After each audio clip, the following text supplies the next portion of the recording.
आप सभी को जय मसीह की। एक बार फिर से हम अपने खुदावन का शुक्र करते हैं और मैं आप सबों को यीशु के पाक नाम में, उस जलाली नाम में मैं आपको सलाम कहता हूँ। Once again, greetings in the name of our wonderful Lord Jesus Christ. He is a God of glory, the God of hope, a God, our healer. आज मैं एक बार फिर से आपके साथ कुछ परमेश्वर के वचन में से बहुत ही ज़्यादा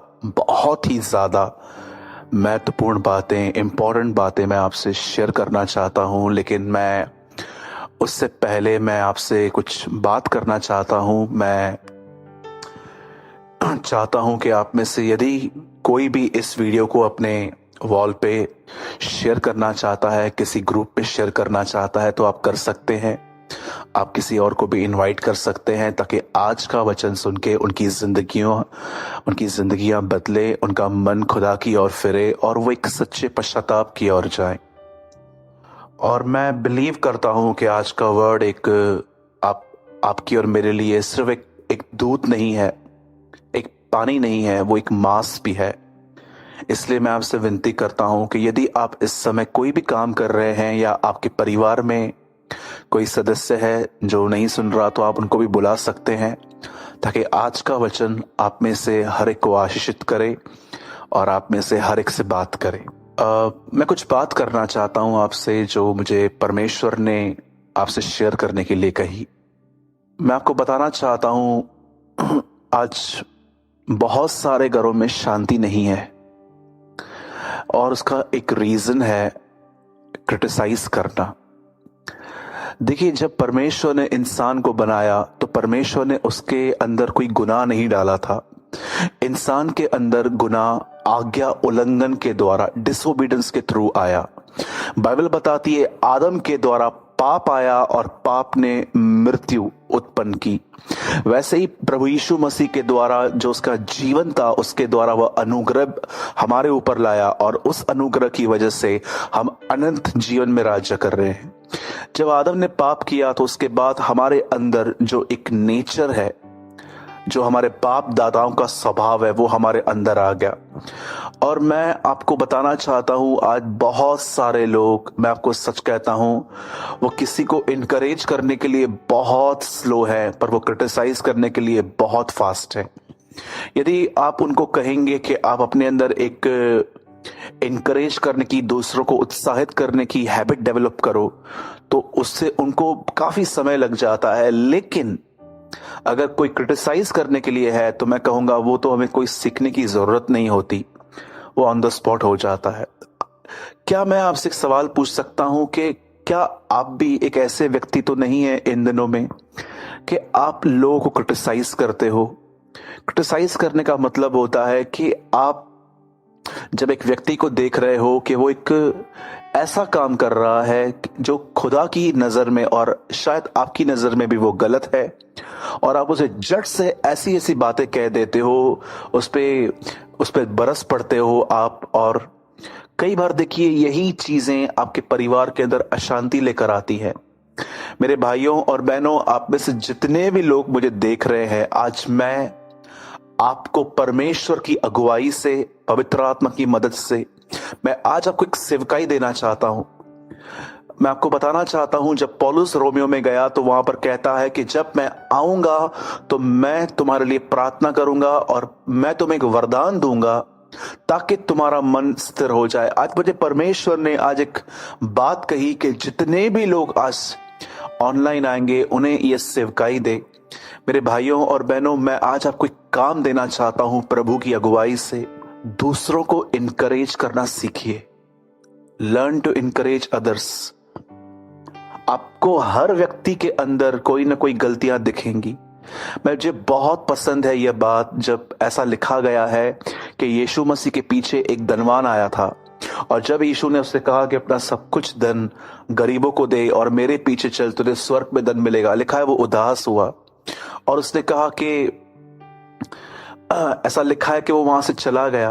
पर आप इससे पहले अगर आप आराम से खुदा का कलाम पढ़ें तो वहां पर ऐसा लिखा गया है कि उस आदमी ने यीशु से एक सवाल पूछा था कि अनंत जीवन पाने के लिए मैं क्या करूं। यीशु ने उस व्यक्ति ने कहा कि मैं सारी आज्ञाओं को मानता हूं। सिंपल क्वेश्चन था उस आदमी का यीशु से कि प्रभु मैं अनंत जीवन पाना चाहता हूं। यीशु ने कहा तू आज्ञाओं को माना कर। तब वो कहता है मैं सब मानता हूं। तब लिखा है यीशु ने उससे प्रेम किया, उसे प्रेम से देखा। क्या यीशु नहीं जानता था कि उसमें कमजोरियां हैं? क्या आप इस बात को जानते हो? इससे पहले कि यीशु मसीह क्रूस पे बलिदान हो, उससे एक रात पहले उसने अपने चेलों को यह कहा था कि तुम मेरी सारी परीक्षाओं में मेरे साथ खड़े थे। आप में से कितने लोगों ने इस बात को नोटिस किया है वचन को पढ़ते समय कि जब एक व्यक्ति ने यीशु से कहा कि मेरे घर की तरफ मत आ, तू यहीं से कह दे तो मेरा सेवक यहीं से चंगा हो जाएगा। तो बाइबल ऐसा बताती है, यीशु ने कहा मैंने तेरे जैसा विश्वास पूरी इज़राइल में नहीं देखा। मेरे भाइयों, मेरी बहनों, मैं आपको समझाना चाहता हूं, मैं आपको बताना चाहता हूं, यीशु एक ऐसे व्यक्ति थे, यीशु एक ऐसा खुदा है जो इंसान की कमियों को देखने के बाद भी कई बार उसे इनकरेज करता है, उसे उत्साहित करता है। आज मैं आपसे एक सवाल पूछना चाहता हूं। हम सब क्रिटिसाइज करने में बहुत आगे हैं और शायद आपको लगता होगा कि ये हैबिट मेरे पास नहीं है तो आप गलत हैं, ये मेरे पास भी है। मैं कई बार जब लोगों के अंदर गलतियां देखता हूं तो मैं कभी कभी उनसे रफ टोन में बात करता हूं। मैं अपने गुनाह को मानने में कभी भी पीछे नहीं हटता, चाहे उसे लाखों लोग देख रहे हो, चाहे करोड़ों लोग देखें, आई डोंट केयर। पर परमेश्वर मेरा गवाह है कि जब भी पवित्र आत्मा मुझे रियलाइज करवाता है कि सूरज ये एटीट्यूड रॉन्ग था, तुझे इस तरह बात नहीं करनी चाहिए थी, तो मैं आपको सच कहता हूं, मैं प्रभु से माफी मांगने में कोई देर नहीं करता। आज अपने आप से आप पूछिए कि क्या आप लोगों को इनकरेज करते हैं कि आप लोगों को क्रिटिसाइज करते हैं? सोचिए, अगर आप एक पत्नी हैं और अगर आपका पति बिल्कुल वैसा नहीं चलता जैसा आप चाहते हैं, तो क्या आपके क्रिटिसाइज करने से वो बदल जाएगा? डांटना एक अलग चीज है, क्रिटिसाइज करना एक अलग चीज है। आप अपने आप से पूछिए, क्या आपकी क्रिटिसाइजिंग करने से, आपके गलत रवैये से, क्या वो आपकी बातों को समझ लेगा? आप में से कुछ जवान बहनें होंगी यहां पर जो अपने बच्चों को लेके बड़ी डिस्टर्ब होंगी कि आपके बच्चे शायद बहुत ज्यादा सेलफोन यूज करते हैं, लेट उठते हैं, खाने पीने पे बहुत नखरे करते हैं। पर आप जरा पूछ देखिए, बहुत सारी बहनें अपने बच्चों को कहती हैं कि ये शैतान है, ये सुधरेगा नहीं, ये बाप पर गया है, वगैरह वगैरह। आप देखिए, क्या इस तरह आपके बच्चे समझेंगे?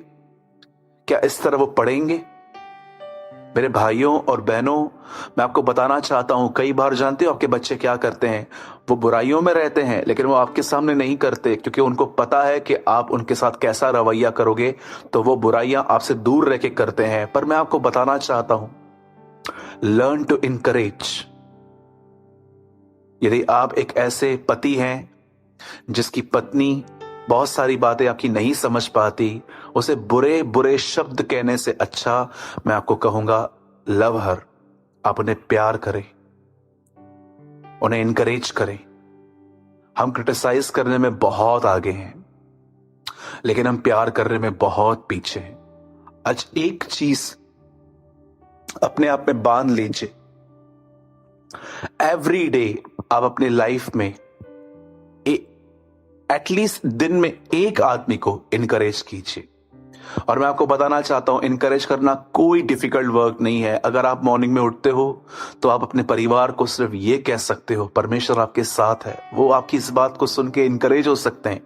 यदि आप अपने एक ऐसे दोस्त को या अपनी एक ऐसी बहन या भाई को जानते हो जो आपसे बहुत दूर रहते हैं, आप अपना सेलफोन उठा के आप उन्हें ये कह सकते हो, लॉर्ड इज विथ यू, प्रभु आपके साथ है। और मैं आपको सच कहता हूं, इससे महान कोई शब्द नहीं है कि कोई हमें यह कहे कि खुदा हमारे साथ है, क्योंकि डेविल हमेशा हमें यही याद करवाता रहता है कि खुदा हमारे साथ नहीं है। हम अपने अपराधों के कारण बहुत उससे दूर हो गए हैं। उसे मनाने के लिए बहुत परफेक्टनेस चाहिए। तेरी प्रार्थना वो क्यों सुनेगा? आप देखिए, डेविल आपको हमेशा क्रिटिसाइज करता रहता है, आपके चरित्र को लेके आपसे बात करता रहता है। लेकिन देखिए, यीशु मसीह ऐसे नहीं है। मैं आपको एक बहुत ब्यूटीफुल पिक्चर देना चाहता हूं। अगर आप ये चाहें तो आप इसे ले सकते हैं। मैं आपको बताना चाहता हूं, इमेजिन कीजिए कि ये परमेश्वर का सिंहासन है और बिल्कुल लेफ्ट साइड में शैतान खड़ा है, और शैतान ने आपको देखा कि आप झूठ बोलते हो, और वो सीधा परमेश्वर के पास जाके कहता है कि प्रभु, ये आपकी बेटी या आपका बेटा झूठ बोल रहा है। पर क्या आपने कभी सोचा है कि क्यों उसकी ये बात सुनने के बाद, जबकि वो सत्य कह रहा है, याद रखना इस बात को आप हमेशा, शैतान कभी खुदा से झूठ नहीं बोल सकता, बिकॉज ही इज अलमाइटी। लेकिन जानते हो वो हमसे झूठ बोलता है बिकॉज वी आर लिमिटेड। अगर वो हमसे झूठ बोलता है तो हमें पता नहीं चलेगा कि ये बात सच है कि गलत है, क्योंकि हम हर जगह पर नहीं है। लेकिन परमेश्वर सर्वशक्तिमान है, जब वो परमेश्वर को कुछ कहता है तो परमेश्वर जानता है कि उसकी सच है कि नहीं है। याद रखिएगा, वो आपसे झूठ बोल सकता है, खुदावन से नहीं। अगर सोचिए, आप में से एक व्यक्ति झूठ बोलता है और शैतान ने ये बात नोटिस की और वो सीधा खुदावन के पास जाके लेफ्ट साइड से वो जाके कहता है कि खुदा, ये देख तेरा बेटा, ये देख तेरी बेटी, ये झूठ बोलते हैं और तेरे कलाम में लिखा गया है इन्हें दंड दे। कभी आपने इस बारे में सोचा है कि इतना सब देखने के बाद भी खुदा शांत क्यों है, खुदा चुप क्यों है? क्यों? क्योंकि बिल्कुल उसके दाहिनी और एक और व्यक्ति है जो आपके लिए दुआएं कर रहा है, और वो खुदा को ये कह रहा है कि पिता, इन्हें मौका दे, इन्हें चांस दे। और परमेश्वर इस व्यक्ति की प्रार्थना, यस, यीशु खुदा भी है, यीशु हमारी तरह इंसान भी है। यदि आप चाहें तो आप पढ़ सकते हैं तीमुथियुस के अंदर, परमेश्वर और मनुष्यों के बीच में एक ही बिछुई है, यीशु मसीह अर्थात मनुष्य। आप में से कितने लोग इस बात को जानते हैं, जब यीशु इस पृथ्वी पर था, ही रिप्रेजेंट गॉड, उसने परमेश्वर को प्रकट किया। लेकिन जब यीशु मुर्दों में से जी उठा, ऊपर चला गया, तो मैं आपको बताना चाहता हूं, स्वर्ग में ही रिप्रेजेंट मैन, अब वो वहां पर इंसान को प्रकट करता है। जब वो अर्थ पिता, ई प्रेजेंट गॉड, उसे दिखाया कि खुदा कैसा है। लेकिन इस समय जब वो आसमान में है, जब वो स्वर्ग में है, वो वहां पर परमेश्वर को ये नहीं दिखाता कि खुदा तू कैसा है, वो वहां पर ये दिखाता है कि इंसान कैसा है, वो कितना कमजोर है। कई लोग मुझसे पूछते हैं, ब्रदर, प्रभु यीशु मसीह स्वर्ग में कैसे हैं? मैं आपको बताना चाहता हूं, वो बिल्कुल वैसे ही हैं जैसे हम हैं। आप चाहे तो आप पढ़ सकते हैं, जब स्टीफन की डेथ हो रही थी, जब स्तेफनुस को पथराव किया जा रहा था, तब वो क्या कहता है कि मैं मनुष्य के पुत्र को परमेश्वर के दाहिनी ओर खड़ा हुआ देख रहा हूं, मनुष्य के पुत्र को। और मैं आपको बताना चाहता हूं, यशायाह नबी लिखते हैं कि उसने हमारा चित्र अपने हथेलियों पे खोद खोद के बनाया है। क्या आप इस बात को जानते हो? स्वर्ग सबके जख्मों को चंगा करता है, लेकिन आज तक स्वर्ग ने यीशु के इस जख्म को आज तक चंगा नहीं किया है। वो उसके पास आज भी है। मुर्दों में से जी उठने के बाद यीशु थोमा को कहते हैं, ये देख, इस होल में उंगली डाल और जान, ये मैं ही हूं। और आप जानते हैं, स्वर्ग में जाने के बाद भी यीशु के इस जख्म को स्वर्ग ने हील नहीं किया है, वो आज भी वहीं पर है, क्योंकि यीशु ने उसे अपने आप में रखा है, सब ये याद करने के लिए कि वो आपसे प्रेम करते हैं। मेरे भाइयों और बहनों, मैं आपको समझाना चाहता हूं, लर्न टू इनकरेज अदर्स। जब भी आप बात करें, अनुग्रह से भरकर बात करें। क्या कहती है बाइबल? तुम्हारा वचन हमेशा अनुग्रह सहित हो। अनुग्रह का मतलब होता है, अब मेरे पास में बिल्कुल यहां पर भाई पंकज बैठे हुए हैं, अगर वो कोई गलती कर रहे हैं तो मुझे सिर्फ उनको ये नहीं कहना चाहिए कि पंकज, यू आर फुलिश, आप पागल हो, आप ये हो, आप वो हो, आप कभी समझोगे, आपको इतनी बार। पर मैं उसको ये भी कह सकता हूं, भाई अगर आप इस तरह करोगे तो आप ये कर सकते हो। इससे कहते हैं ग्रेशियस वर्ड, अनुग्रह से भरे हुए वचन। कई बार हम लोगों को उनकी गलतियां बताकर वहां से निकल जाते हैं, क्योंकि हम खाली हो जाते हैं, फिर हमारे अंदर पीस आ जाता है क्योंकि हमने सुनाया। क्या आपने उसे अनुग्रह से भरी हुई बातें कही? क्या आपने उसे यह सलाह दी कि आप कैसे निकल सकते हैं? अगर आप यहां पर कुछ ले आ रहे थे और वो आपके हाथ से छूट गया और पूरी जमीन खराब हो गई, और मैं आपको कहता हूं, आपको अकल नहीं है, आपको दिमाग नहीं है, आपको इतना उठाना नहीं चाहिए था, आप ऐसे हैं, आप वैसे हैं, और मैं निकल गया, ये क्रिटिसाइज करना है। पर क्या आपने उसे ये कहा कि नहीं, इस तरह नहीं उठाया जाता? आइए मैं आपको बताता हूं किस तरह उठाया जाता है, बड़ी नम्रता से। इसे मदद करना कहते हैं। जब मूसा ने पट्टियां दी, 10 आज्ञाएं दी, तो वो पट्टियां उसे ऊपर से फेंकी। लेकिन याद रखिए, यीशु मसीह 5, 6, 7 मती बताने के बाद वहीं खड़ा नहीं था, वो नीचे उतर आया लोगों की मदद करने के लिए। अपने बच्चों को उत्साहित करें, अपने पति को उत्साहित करें, और आप में से जितने मैरिड लोग हैं, आप अपनी पत्नी को उत्साहित करें। एक दूसरे की गलतियों को सिर्फ न देखकर एक दूसरे को उत्साहित करें। और मैं आपको कहता हूं, अगर आपका बच्चा स्कूल में कम मार्क्स लेकर आता है तो उसको क्रिटिसाइज ना करें, उसके शोल्डर पे हाथ रख के यह कहें, कोई बात नहीं, हम अगले साल और मेहनत करेंगे। और मैं आपको कहना चाहता हूं, आपका बच्चा सिर्फ आपकी खुशी के लिए और पढ़ाई करेगा। मेरे भाइयों और बहनों, स्टॉप क्रिटिसाइजिंग, इनकरेज अदर्स। दूसरों को उत्साहित करें। आप देखिए बाहर क्या माहौल लगा पड़ा है, लोगों के अंदर डर है, जी में जी नहीं है। हर व्यक्ति डरा हुआ है, हर व्यक्ति किसी से हाथ नहीं मिला रहा, क्योंकि उनको डर है कि कहीं इस आदमी को कोरोना न है, इस आदमी को वायरस न है। हर व्यक्ति को कोविड-19 का फियर सता रहा है। हर व्यक्ति आप देखिए डिस्टेंस मेंटेन कर रहा है। लोगों को इनकरेजमेंट की नीड है। उन्हें न केवल सिर्फ डांट और न केवल बार बार उनकी गलतियां। मैं आपको सच कहता हूं, मैंने रिसेंटली किसी व्यक्ति को डिवोर्स देखा, और जब वो भाई मुझसे मिलने के लिए आए तो मैंने उनसे पूछा कैसे हो, तो उन्होंने कहा कि मेरा डिवोर्स हो गया ब्रदर। और मैं आपको बताना चाहता हूं, वो खुदा में नहीं थे, आज भी नहीं है, पर वो मेरे एक अच्छे मित्र हैं। हम कभी कभी मिलते हैं, नॉर्मली बातें करते हैं। और जब वो मेरे ऑफिस में आए तो मैंने क्या देखा, आंखों के नीचे पूरे डार्क सर्कल्स थे उनको। मैं उनकी शक्ल देखकर ही समझ गया था कि ये व्यक्ति बहुत टफ टाइम से गुजरा है। काफी टाइम के बाद वो मुझे मिले और वो मेरे पास चाय लेने के लिए आए थे। तो मैंने उनको पूछा, क्या बात है, आप काफी परेशान और बीमार लग रहे हो। उन्होंने कहा मैं ठीक हूं, लेकिन मैं बहुत ज्यादा टफ टाइम से गुजरा हूं। तो मैंने उनसे पूछा कि क्या बात हुई, तो उन्होंने कहा मेरी शादी टूट गई है। तब मैंने उनसे एक बात पूछी, क्या हुआ, कोई बड़ा रीजन था? उन्होंने मुझे एक बात बताई जिसको सुनकर मैं हैरान हो गया। उन्होंने कहा कि मेरी वाइफ हर बार मुझे झगड़े के अंदर मेरी पास्ट के गुनाहों को बार बार दोहराती थी,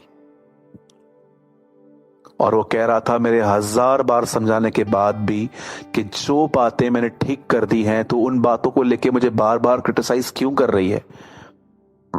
और फाइनली एक दिन वो इतने अंदर में डिस्टर्ब हो गए कि उन्होंने भी अपनी वाइफ को बहुत सुना दिया, क्योंकि उनसे बर्दाश्त नहीं हुआ।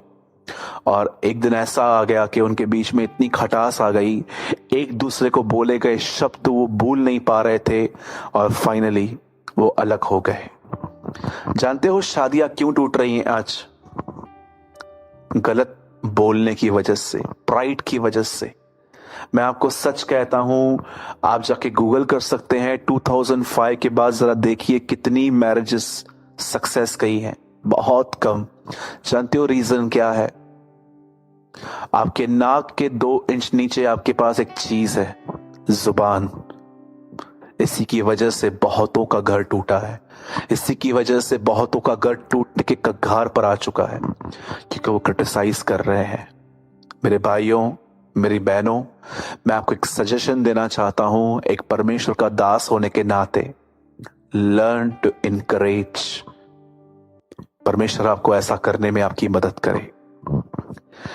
आइए, मैं चाहता हूं कि आज हम, और मेरी आपसे विनती है, आज वीडियो के लास्ट तक बने रहिए, क्योंकि मेरे पास आपके लिए आज 2-3 अनाउंसमेंट्स हैं जिनको सुनना आपके लिए बहुत जरूरी है। और आइए, मैं चाहता हूं कि ये समय है जिस बात का आप इंतजार कर रहे थे कल से, कि रविवार को हम एक बार फिर से मिलेंगे। और मैं धन्यवाद करता हूं, जीसस इस लाइव टीम पूरी यहाँ पर फेसबुक पर है, हमारे चर्च के काफी सारे लोग हैं, और मैं आप सबों का, चर्च के लोगों का और सभी का स्वागत करता हूं। और मैं विश्वास करता हूं मेरे भाइयों और बहनों के खुदावन आपके साथ है, और वो आज आपसे बात करेंगे। मैं चाहता हूं इस समय आप थोड़ा एक्टिव होके बैठिए। आप जहां कहीं भी बैठे हैं स्ट्रेट बैठिए, अपने माइंड को हर बात से अलग करके आज के कलाम में आइए फ्रेश माइंड से। बिल्कुल ये मत सोचिएगा कि शायद ये वचन मैं सुन चुका हूं, शायद ये बातें मुझे पता है। एक नए बच्चे के नाई मैं आपको सच कहता हूं, बहुत बार जब बाइबल कहती है कि जब मैं बच्चा था तब मैं बच्चे के समान बोलता था, बच्चे के समान चलता था, पर अब मैं बड़ा हो गया हूं, पौलुस कहता है ये फ्रेज। तो मैं कहना चाहता हूं, बच्चे वो होते हैं जो अपने खाने और पीने पर माँ बाप पे निर्भर रहते हैं, लेकिन एक समय ऐसा आता है कि वो खुद उठा के खाना खा लेते हैं। एक ऐसा समय आता है कि जब आप वचन को पाने के लिए लोगों पे डिपेंड रहते हो। पर मैं चाहता हूं कि अब आपकी एक लेवल आगे बढ़े और अब आप परमेश्वर से भी पाना सीखो। और आज मैं आपके साथ जो शेयर कर रहा हूं, इट्स वेरी इंपॉर्टेंट, ये बहुत ही ऑसम है। और माफ कीजिएगा यदि आप में से कोई भी मुझे इसलिए देख रहा है क्योंकि आप सिर्फ पाना चाहते हो, तो मैं आपसे माफी मांगना चाहता हूं, मैं आपसे माजरत चाहता हूं। आज मैं ऐसा कुछ नहीं बताने वाला हूं, मैं आज वो आपको बताने वाला हूं जो सुनकर और समझकर आप परमेश्वर की खुशी के लिए जी सकते हो। मैं चाहता हूं आप में से हर व्यक्ति इस समय अपना फोन लेफ्ट हैंड में पकड़े और अपना दाहिना हाथ उठाए। और मैं चाहता हूं हम में से हर व्यक्ति ऊपर आसमान की ओर ताके, यह विश्वास करे कि यीशु आपको देख रहे हैं और उसे कहें, यीशु मैं आपसे प्रेम करता हूं, मैं आपका शुक्र करता हूं क्योंकि आप भी मुझसे प्रेम करते हैं। आपने मेरे लिए अपनी जान दी है, आपने मेरे लिए अपना खून बहाया है। आपके जैसा कोई नहीं है। हमेशा मेरे अकेलेपन में आपने मेरा साथ दिया है। हमेशा निराशा में आप मेरे पास आशा बन के आए हो। हमेशा मेरी नाउम्मीदी में आप मेरी उम्मीद बने हो। लोगों ने धिक्कारा, ठोकरें खाई, अपनों ने छोड़ दिया, जिनके साथ भलाइयां की वो भूल गए, लेकिन आपने कभी नहीं मुझे छोड़ा, आप मुझे कभी नहीं भूले। मेरे खुदा, अब्बा, मेरे जलाली प्रभु, मेरे जलाली खुदा, मेरी रोटी, मेरा पानी, मेरी रोशनी, मेरी दाखलता, मेरे राजा, मेरे दोस्त, मेरे बड़े भाई, मेरी पत्नी, मेरा सब कुछ, हर रिश्ता तुझ में है। आज मैं तुझसे प्रार्थना करता हूं, आज मुझसे बात कर, मुझे तेरा प्रेमी बना। I want to be your lover lord. मैं सेवक नहीं बनना चाहता क्योंकि आपके पास ऑलरेडी लाखों करोड़ों स्वर्गदूत हैं, पर मैं एक लवर बनना चाहता हूं। सेवक आपको सब छोड़ के भाग गए थे, लेकिन जो प्रेम करती थी मरियम मगदलिनी, वो क्रूस पे भी खड़ी थी, उस घेरे में जहां पर रोमी खड़े थे, जान की फिक्र न करके वो आपके लिए खड़ी थी। हम सब खोलेंगे मत्ती रचित सुसमाचार, द गॉस्पेल ऑफ मैथ्यू, मत्ती की इंजील और उसका 15वां बाब, चैप्टर 15। और मैं आपके लिए पढ़ रहा हूं 7 और 8 वचन दोनों। हे कपटियों, यशाया ने तुम्हारे विषय में यह भविष्यवाणी ठीक ही की है। ये लोग होठों से तो मेरा आदर करते हैं, पर इनका मन मुझसे दूर रहता है। मैं चाहता हूं अब आप सब लोग ध्यान दीजिए। बाइबल 2 कैटेगरी के लोगों की बात बताती है। एक होते हैं धर्मी और एक होते हैं कपटी। इन्हें फरीसी भी कहा जाता था उन दिनों में। आप जानते हैं यीशु की नजर में, उसकी डिक्शनरी में कपटी कौन है? इंग्लिश में लिखा गया है हिपोक्रेट, हिपोक्रेसी। मैं आपको बताना चाहता हूं, एक ऐसा व्यक्ति जिसके मुंह पे हमेशा यीशु मसीह का नाम है। यीशु मुझे संभालते हैं, प्रभु की दया मुझ पर है, प्रभु मेरे लिए सब कुछ करते हैं, प्रभु ये देते हैं, प्रभु वो देते हैं। इवन यीशु ने एक जगह पे ये भी कहा कि हर व्यक्ति जो प्रभु प्रभु कहता है स्वर्ग के राज्य में प्रवेश नहीं करेगा। पौलुस कहता है जो प्रभु का नाम लेता है वो बुराई से बचा रहे। और आप में से बहुत सारे लोगों ने व्यवस्था की 10 आज्ञाओं में एक आज्ञा जरूर पढ़ी होगी जिसमें लिखा है तू अपने प्रभु का नाम व्यर्थ न लेना। Don't take God's name in vain. क्या आप इस बात को जानते हैं? आज कई सारे लोग हैं जो यीशु का नाम मुंह से बहुत लेते हैं, लेकिन उनका मन और उनका जीवन यीशु मसीह को आदर नहीं देता। मैं आपसे एक सवाल पूछना चाहता हूं। यदि आप एक ऐसे व्यक्ति हैं जो घर के अंदर शाउट करके बात करते हैं, लेकिन जब आप लोगों से मिलते हैं तो आप उनको बड़े प्रेम से बोलते हैं जय मसीह की, प्रेज द लॉर्ड, शालोम, कैसे हो आप, अच्छे हो आप, लेकिन जैसे घर में आते हो और एक रूड पर्सन हो, आप घर के अंदर अपने परिवार से बहुत कड़वे शब्दों का प्रयोग करते हो, क्या आपको लगता है ये जीवन परमेश्वर को आदर दे रहा है? जरा सोचिए। बाइबल ऐसा बताती है यीशु मसीह के दिनों में एक ग्रुप था जिनका नाम था फरीसी। और मैं आपको इनकी एक खतरनाक बात बताना चाहता हूं। इनके लिए परमेश्वर के साथ चलने से ज्यादा इंपॉर्टेंट था हाथ धो के खाना खाना। मैं हैरान हो गया कि उन दिनों में ये अपने साथ कटोरे और थालियां लेते थे, उसे अच्छे से मांजते थे क्योंकि उन्हें खाना उसमें खाया जाता था। पर ये लोग अपने हृदय को साफ रखने की कोशिश नहीं करते थे। आज भी बहुत सारे जो लोग हैं, मैं आपको बताना चाहता हूं, आप उनके घरों के अंदर जाओगे तो आप उनके घर के अंदर कोई भी चीज ऐसी वैसी पड़ी हुई नहीं देखोगे। हर चीज अपनी जगह पर रहेगी। फ्लावर पॉट अपनी जगह पर रहेगा, कोच अपनी जगह पर रहेगा, पीसी, लैपटॉप, हर जगह हर चीज अपनी जगह पे रहती है। लेकिन मैं आपको सच कहता हूं, वो अपनी जगह पे नहीं रहते हैं, वो किसी और ही जगह पे रहते हैं। उनकी सच्ची जगह कुछ और है। और मैं आपको बताना चाहता हूं, कई लोग जब किसी को डांट देते हैं ना, तो मैं आपको बताता हूं, बहुत लोग की स्टेटमेंट बोलते हैं मेरा मन साफ है, मैं अपने अंदर कुछ नहीं रखता। ये किस तरह की स्टेटमेंट है? अगर आप ये किसी को सुनाकर, किसी को चिल्लाकर अगर ये कहते हो कि मेरा मन साफ है, जी बिल्कुल नहीं। आपका मन साफ नहीं है, आपका मन अशुद्ध और गंदा है। और आप अपना कचरा बाहर निकालकर आप अपने आप को संतुष्ट करते हो कि हाँ, मैंने भी नहीं छोड़ा, मैंने भी बोला। आपको लगता है कि ये आपका मन साफ है? बिल्कुल नहीं।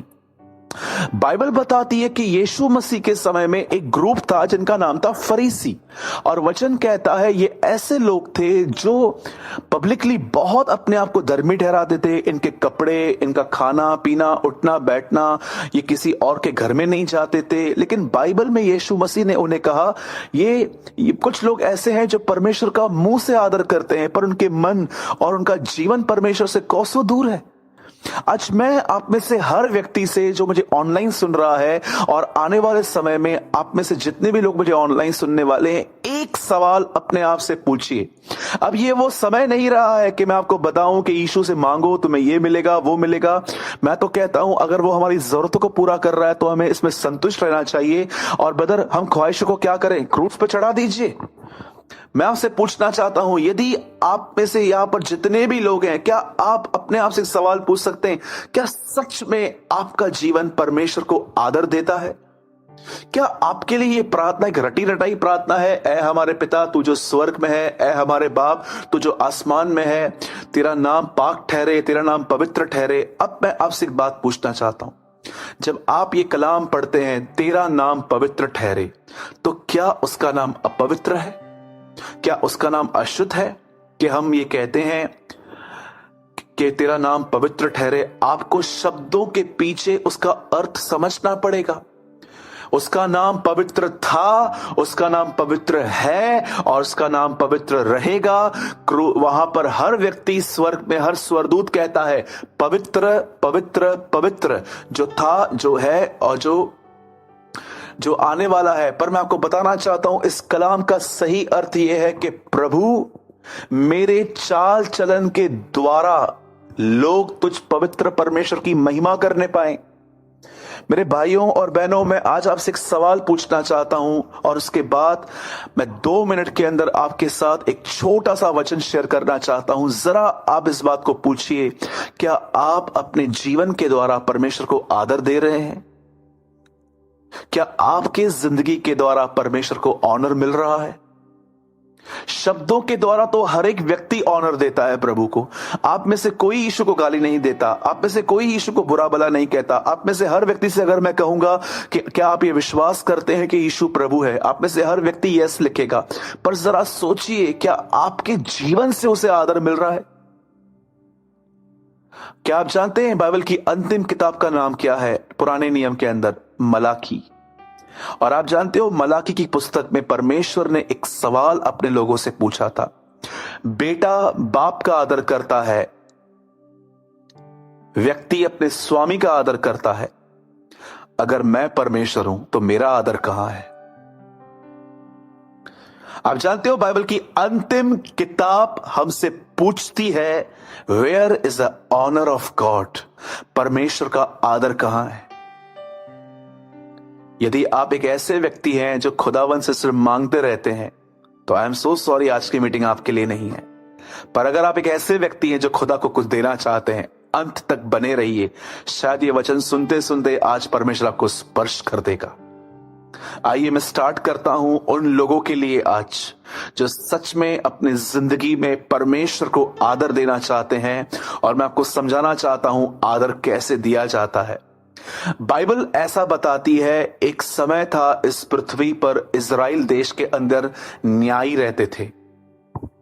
बाइबल बताती है, न्यायियों का मतलब होता है ऐसे व्यक्ति, जब लोगों के बीच में प्रॉब्लम्स होती थी तो लोग अपनी प्रॉब्लम्स इन न्यायियों के पास लेके जाते थे, और ये लोग परमेश्वर की मदद से, उसकी आत्मा की अगुवाई के द्वारा लोगों को सॉल्यूशन देते थे।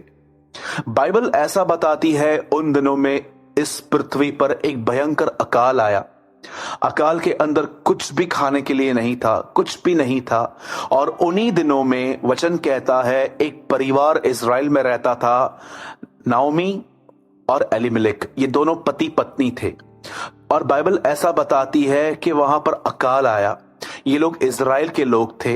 बाइबल ऐसा बताती है कि पूरा परिवार जो था वो इज़राइल से मूव करके एक प्लेस पे पहुंचा जिसका नाम था मोआब। मोआब क्या है, आपको ये बात समझने की जरूरत है। बाइबल के अंदर जब कुछ लोग लूत और उसकी बेटियों के बारे में पढ़ते हैं कि लूत ने अपनी बेटियों के साथ गलत काम किया था, कुछ लोग हमसे इस तरह बात करते हैं, इस तरह पूछते हैं कि जैसे ये गलत काम हमने किया था। कुछ लोग कहते हैं कि लूत ने अपनी बेटियों के साथ पाप किया था। ये कैसा है? बाइबल कैसी किताब है? क्या आप इस वचन को पढ़ते समय ये महसूस नहीं करते हैं कि परमेश्वर ने अपने लोगों की कोई गलती नहीं छुपाई? मैंने ऐसी बहुत सारी किताबें पढ़ी हैं जहां पर मैंने देखा है सिर्फ अच्छी अच्छी बातें ही लिखी हैं, पर उन्होंने अपनी बुरी बात कोई भी नहीं लिखी है। पर बाइबल एक ऑनेस्ट बुक है। वो दाऊद के पाप को नहीं छुपाती, वो आदम के पाप को नहीं छुपाती, वो शिमशोन के गुनाह को नहीं छुपाती, वो पतरस के इनकार का नहीं छुपाती, पौलुस ने कलीसिया को मारा था वो इस बात की नहीं सुनाती। क्यों परमेश्वर ने इनकी गलतियां लिखी? ताकि हम सीखें कि हम ऐसे न करें। पौलुस कहता है, हर वचन हमारे लिए लिखा गया चेतावनी के बारे में, ताकि हम जो इस अंतिम समय में रह रहे हैं हम उनके समान काम न करें। बाइबल बताती है लूत ने अपनी बेटियों के साथ व्यभिचार किया था, और बाइबल इसीलिए ये बात बताती है ताकि हम ये काम न करें। यीशु मसीह ने क्या कहा? अगर तुम किसी स्त्री के बारे में देखो, आप जानते हो पुराने नियम में व्यभिचार क्या था? आप किसी को देखो, आप उसको पकड़ो और उसके साथ गलत काम करो, बाइबल इसे एडल्ट्री कहती है। लेकिन नए नियम के अंदर यीशु मसीह कहते हैं, अगर तुमने किसकी और देखा और अपने मन के अंदर उसके साथ कुछ किया, गलत सोचा, तुम पाप कर चुके हो। क्या आप जानते हो बाइबल ऐसा बताती है, लूत और उसकी बेटियों ने लूत ने अपनी बेटियों के साथ व्यभिचार किया और उनमें से एक बच्चा पैदा हुआ और उस बच्चे का नाम रखा गया मोआब।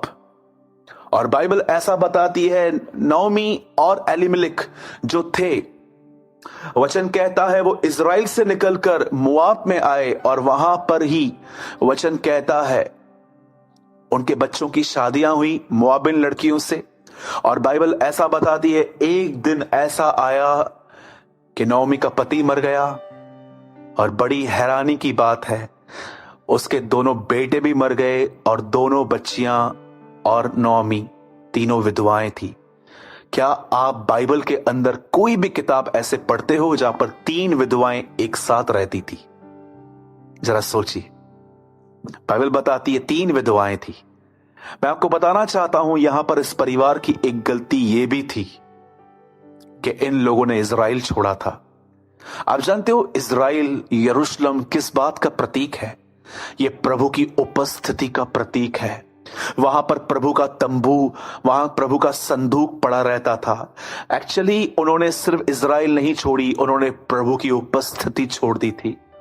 कई लोग जो हैं वो वचनों को मिसकोट करते हैं। जब एक व्यक्ति अपने कलीसिया में सही लीडरशिप नहीं देखता और वो किसी और चर्च में जाने की कोशिश करता है तो लोग उसे डराते हैं, कुछ लोग कि मत जाना, देखो इनकी क्या हालत हुई थी। मेरे भाइयों और बहनों, उनकी हालत यरूशलेम छोड़ने के लिए नहीं, उनकी हालत इसलिए थी क्योंकि उन्होंने वो नगर छोड़ा था जहां प्रभु की उपस्थिति वास करती थी। आप में से कितने लोग इस बात को जानते हैं? एक व्यक्ति पुराने नियम के अंदर जब उन्होंने इज़राइल को छोड़ा तब वो बर्बाद हो गए। आप जानते हो नए नियम में इंसान स्पिरिचुअली कंगाल हो जाता है। कभी आपने इस बारे में सोचा कि जब गुमराह पुत्र अपने बाप के घर से चला गया उसे क्या मिला? कुछ भी नहीं, वो बर्बाद हो गया। जब परमेश्वर ने इस पृथ्वी को बनाया तो मैं आपको बताना चाहता हूं, इससे पहले कि वो मछलियां बनाए उससे पानी से बात की, उससे पानी से कहा, हे पानी तुझ में से वो जीव जंतु उठे, और पानी में से मछलियां पैदा हुई। क्या आप इस बात को जानते हो? जब उस खुदावन ने, जब उस परमेश्वर ने, जब उसने पेड़ बनाने थे तो उसे जमीन से बात की थी कि हे पेड़ तुझ में से हर प्रकार के फल उगे, पेड़ उगे। और लिखा है जमीन ने फल दिए, जमीन ने पेड़ दिए। कितनी बड़ी बात है कि परमेश्वर मछलियां बनाने से पहले पानी से बात करता है, पेड़ बनाने से पहले जमीन से बात करता है। पर क्या आप इस बात को जानते हैं कि परमेश्वर इससे पहले कि इंसान बनाए उससे पहले उसे खुद से बात की थी, आओ हम मनुष्य बनाएं। पेड़ जब जमीन से उखाड़ा जाता है तो वो खत्म हो जाता है, सूख जाता है। मछली पानी में से बाहर आती है तो वो मर जाती है। और आप और मैं जब उसकी उपस्थिति से दूर चले जाते हैं हम सूख जाते हैं मेरे भाइयों और बहनों, क्योंकि वही हमारी फाउंडेशन है।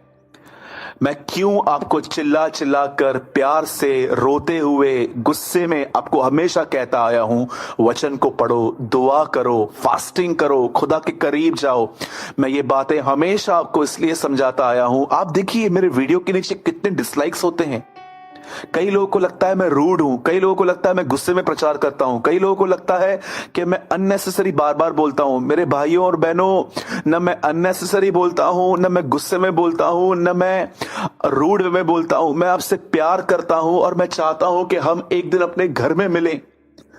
मेरा लक्ष्य सिर्फ ये नहीं है कि मैं आपको यहां पर खुदा से कह के ये कहूं कि खुदा आपको ये दे दे, खुदा आपको वो दे दे, पर मैं चाहता हूं वह जिसने हमारे लिए अपनी जान दे दी, जिसने हमारे लिए अपना सब कुछ दे दिया, मैं चाहता हूं कि एक दिन आप उसके साथ रहो, आप उसके साथ राज्य करो। इसलिए मैं आपको समझाता हूं कि बाइबल को पढ़ो, दुआ करो, फास्टिंग करो, कलीसिया में जाओ, प्रभु की उपस्थिति में बने रहो। मेरे भाइयों और बहनों, परमेश्वर चाहता है कि आप हर समय इस एहसास में रहो कि वो आपके साथ है, वो आपसे प्रेम करता है, उसने आपको अकेला नहीं छोड़ा है। इसीलिए मैं आपको बहुत बार वचन के साथ ज्वाइन करने की, दुआ के साथ फास्टिंग में जाने की सलाह देता हूं। और कई लोग जो मेरे वीडियोस को डिसलाइक करते हैं, मैं आपको सच कहता हूं, मुझे इससे कोई फर्क नहीं पड़ता। जो मैं करता आया हूं, जो मुझे खुदा बोलता आया है, 1000 दुश्मन क्यों न पैदा हो जाएं, वो तो मैं बोलता रहूंगा। क्योंकि बाइबल बताती है यदि तू पापी को न चिताए कि वो पापी है तो उसके पाप का बदला मैं तुझसे लूंगा। आप में से जितने भी लोग मुझे इस समय सुन रहे हैं, और अगर आप में कोई लीडर है, कोई पास्टर है, कोई प्रचारक है, मैं आप सबसे एक सवाल पूछता हूं। जिस पब्लिक को आप अपने चर्च में देख रहे हो, क्या आप उस पब्लिक को स्वर्ग पे देख पाओगे? जो बेटी, जो भाई, जो बहन आपको चर्च में मिलते हैं प्रभु के दासों, क्या आप उन्हें स्वर्ग पे नहीं देखना चाहते?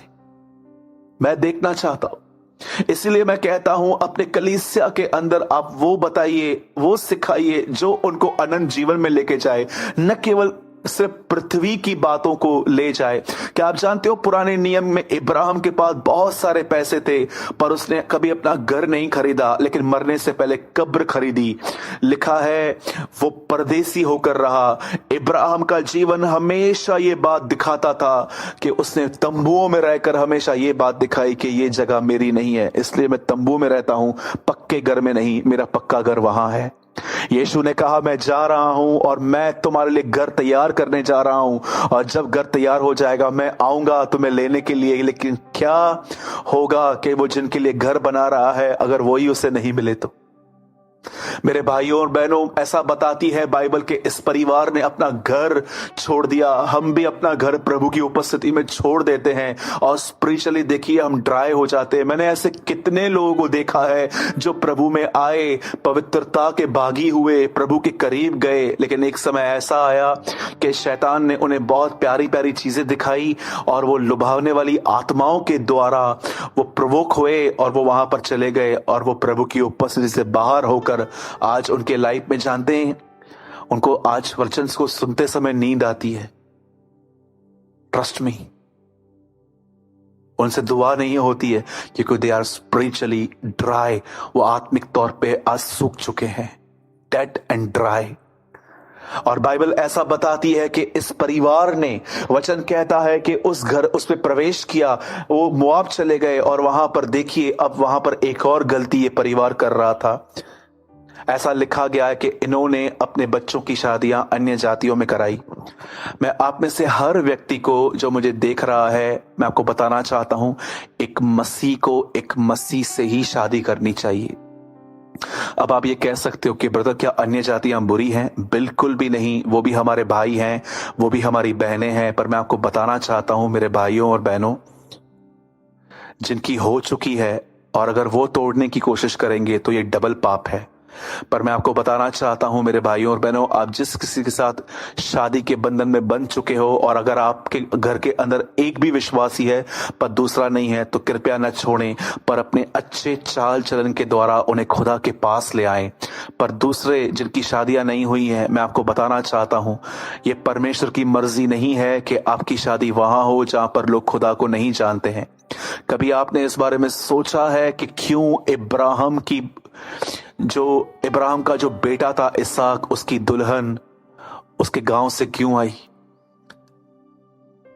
कभी आपने इस बारे में सोचा है? यीशु चाहता तो उस समय, जिस समय वो आता, उसी समय कुछ लोग को तैयार करके अपने साथ लेके जाता। क्यों उसने देरी की है? क्योंकि वो अपने लिए भी उसी पत्नी को चुनेगा जो पत्नी उसे जानती है। आप जानते हो बाइबल क्या बताती है? असमान जुए में न झूठो। आप जानते हो जुए का अर्थ क्या होता है?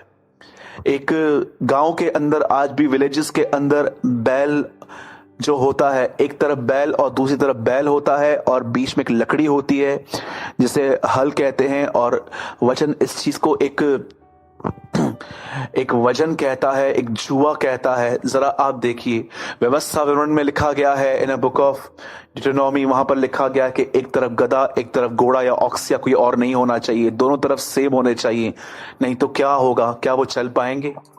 जरा सोचिए, आप दुआ करने वाले लोग हैं, आप प्रार्थना करने वाले लोग हैं, आप दिन में कलीसिया जाने वाले लोग हैं, क्या आप उन घरों में एडजस्ट कर पाओगे जहां पर 24 घंटे टीवी चलती है, बिग बॉस चलता है,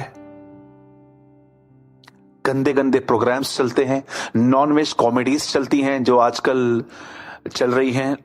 क्या आप उन घरों में एडजस्ट कर पाओगे? क्या आप ऐसे लोगों के साथ एडजस्ट कर पाओगे जिनके लिए शादियां, पार्टियां, डीजे पे दारू पीना उनके लिए बहुत कॉमन बात है, जो पार्टी स्पिरिट में चलते रहते हैं?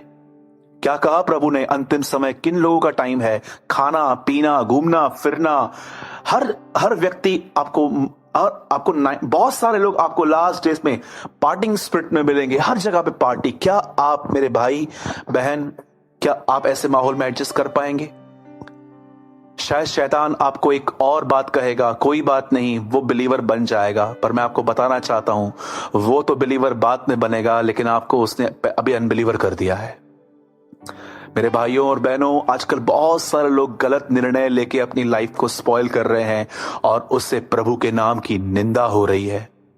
क्या आप जानते हो नेहम्याह की किताब में क्या हुआ था? जब नेहम्याह इजराइल आया तो जिन लोगों ने अन्य जातियों में शादियां की थी, लिखा है उन्होंने नेहम्याह ने उनके बाल पकड़े और जानते हैं क्या कहा?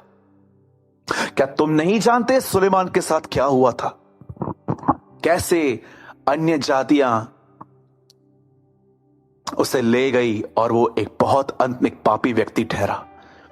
और जानते हैं सब कुछ खत्म हो गया। और अब देखिए, अब मैं आपको जो समझाना चाहता हूं इस बात पे ध्यान दीजिए। एक परिवार अपना घर छोड़कर दूसरे नगर में आया, सब कुछ खत्म हो गया। अब एक बहन और उसकी दो बहुएं एक साथ हैं। और अब देखिए वो उन दोनों के सामने क्या प्रस्ताव करती है।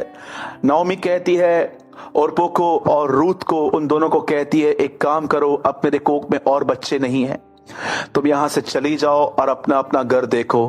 पहले तो इन दोनों ने मना किया, लेकिन आपको जानते हो ओरपो ने एक निर्णय लिया। उसने कहा ठीक है, मैं जा रही हूं।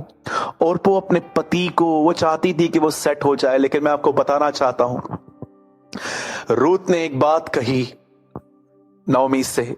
उसने कहा नहीं, ये मुझे मत कह के मैं तुझे छोड़ दूं। मैं जब भी इस कलाम को पढ़ता हूं मेरा हार्ट टूट जाता है कि एक बहन अपने घर को सेट करना नहीं चाहती थी। वो दूल्हे की तलाश में नहीं जा रही थी, लेकिन वो अपनी सास से प्यार करती थी और वो उसे कहती है, सुन, मुझसे ये मत कह कि मैं तुझसे अलग हो जाऊं। जहां तू जाएगी वहां मैं जाऊंगी। तेरे लोग मेरे लोग होंगे, तेरा परमेश्वर मेरा परमेश्वर होगा। क्या आप इस बात को जानते हो?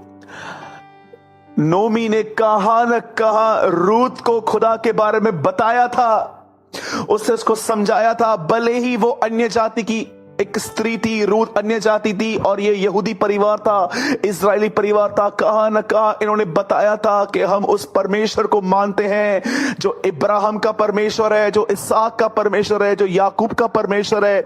ये वही खुदा है जिसने मूसा को जलती हुई झाड़ी में दर्शन दिया था। ये वही खुदा है जिसने पूरी यरीहो की शहरपनाह गिरा दी थी।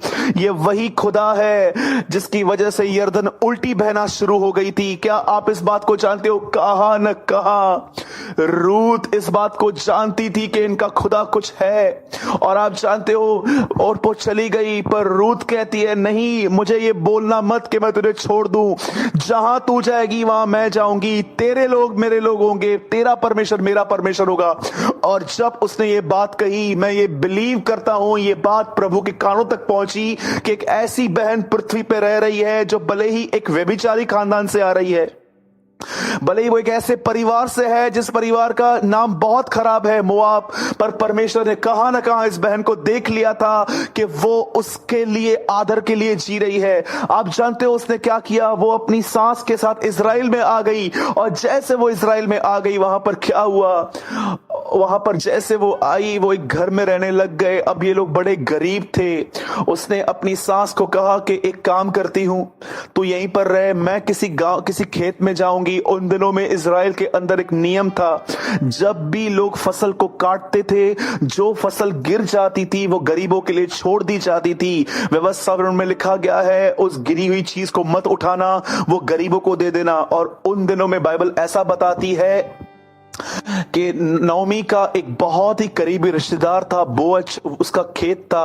और बाइबल ऐसा बताती है कि रूत जो थी उसके खेत में चली गई और कहां न कहां बोअज ने उसे देख लिया था। और वो जानते हैं, बाइबल ऐसा बताती है एक समय आया जब रूत वहां पर गई, वो वहां से अनाज को लेकर आई। वो इस तरह से उनका पालन चलने लग गया, उनका पोषण होने लगा।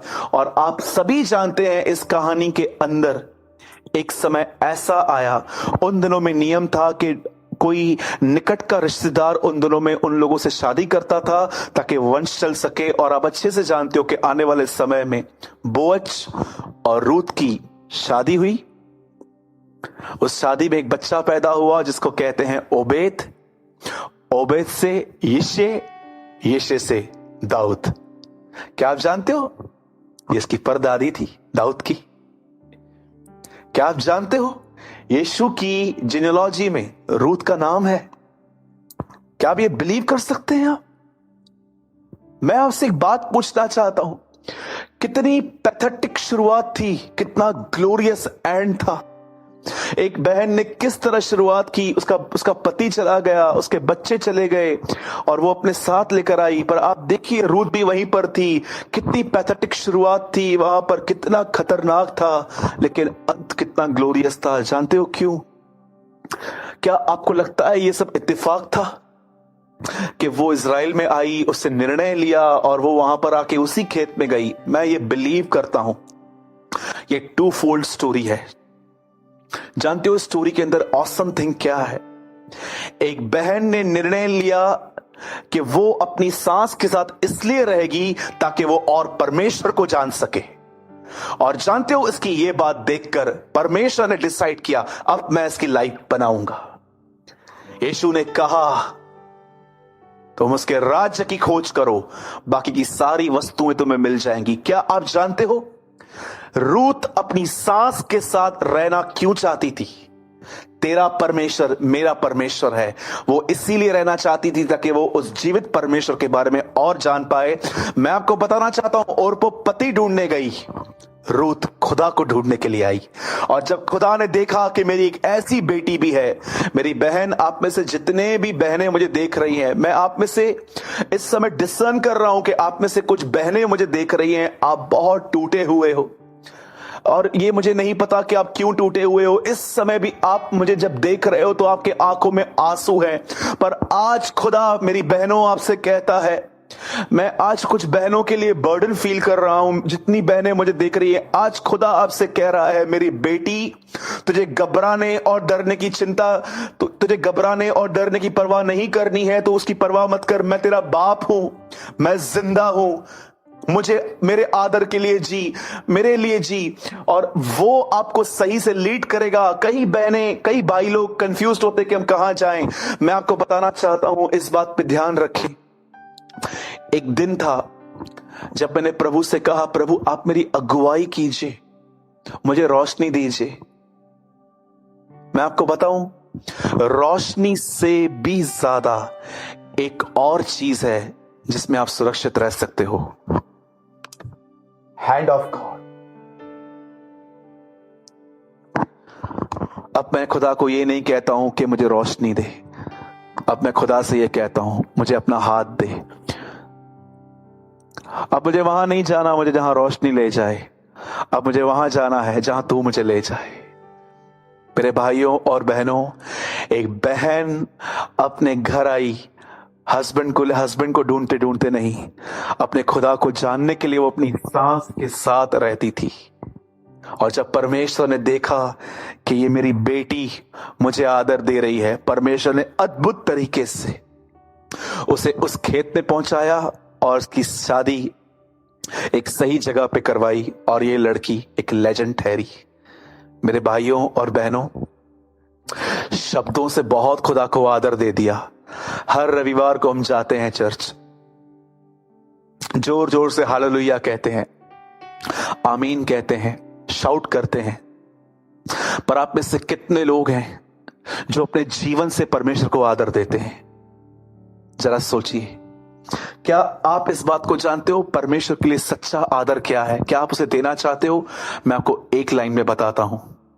जब आप प्रभु की उपस्थिति में बैठते हो तो आप प्रभु से कहिए, प्रभु आज मुझे सिर्फ ये नहीं जानना है कि बाइबल में क्या क्या लिखा है, पर आज आप मेरी मदद करें कि जो आप मुझे समझाएं मैं वैसा व्यवहार करने पाऊं। इसके लिए आप मुझे अनुग्रह देना। एक व्यक्ति जब वैसा चलना स्टार्ट होता है जैसा खुदा चलता है, यही परमेश्वर को सच्चा आदर देना है। मैं आज आपसे पूछना चाहता हूं, कहीं आप एक ऐसे व्यक्ति तो नहीं है जो शब्दों से बड़ा प्रभु को आदर देते हैं, पर अपने जीवन से नहीं, अपने डिसीजन से नहीं, अपनी बातों से नहीं। जरा सोचिए, आप में से जितने भी लोग कंफ्यूज्ड हैं, ब्रदर मेरा क्या होगा, मेरे अननोन फ्यूचर का क्या होगा, मुझे रोशनी नहीं चाहिए, मुझे खुदा का हाथ चाहिए। मैं आपको कहना चाहता हूं, ये मेरा वादा है आपसे, कलाम मुकद्दस पढ़ के कहता हूं, उसके आदर के लिए जियो, वो आपको सही जगह पे ले जाएगा। मेरे भाइयों, मेरी बहनों, ये बहुत जरूरी है। Live for God's honour, live for God's honour. अगर मेरा बस चले तो मैं इस कैमरा के अंदर आके आप में से हर व्यक्ति के शोल्डर्स को जोर जोर से हिला हिला के मैं आपको एक ही बात कहूं, मेरे भाई, मेरी बहन, कंफ्यूज मत हो, परेशान मत रहो, डिस्टर्ब मत रहो, सॉल्यूशन ढूंढने की भी कोशिश मत करो। लिव फॉर गॉड्स ऑनर, परमेश्वर के आदर के लिए जियो, वो आपको सही जगह पे ले जाएगा। He loves you, he loves you. वो आपसे प्रेम करता है, वो आपको सही जगह पे ले जाएगा। मैं जानता हूं आज कोई तो है जो इन शब्दों का इंतजार कर रहा था। अ words of comfort, a words of comfort. मैं तुम्हें अपनी शांति दूंगा।